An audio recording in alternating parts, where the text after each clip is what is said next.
আজকে আমি একটু বেশি হ্যারেস্ট হয়ে গেছিলাম, কারণ হ্যারেস্ট হওয়া তো কথাই।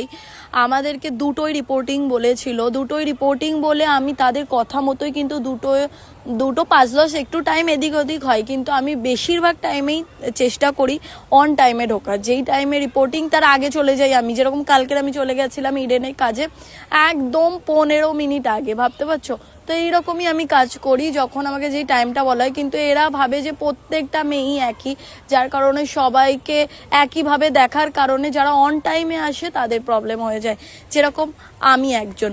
যাই হোক, দুটোই রিপোর্টিং বলেছে, আমি 2:05-10 এরকম ঢুকলাম, মানে ওনাদেরকে খুঁজতে খুঁজতেই আমার 10 মিনিট হয়ে গেছিলো। আমি একদম অন টাইমেই ঢুকেছিলাম।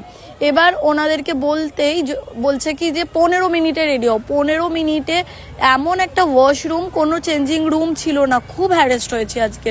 সেখানে লেডিস জেন্টস দুজনেই একসাথে বারবার ঢুকছে, একদম ছোট ওয়াশরুম, যেখানে একটা নিচের 2nd ফ্লোরের অফিসের মানুষরাও ঢুকছে, প্লাস ক্যাফেতেই বেসিক্যালি অ্যাওয়ার্ড শোটা হয়েছিল। ওদের একটা পুরো গ্রুপ আছে যেখানে শুধু মেয়েরা, যেই সব মেয়েরা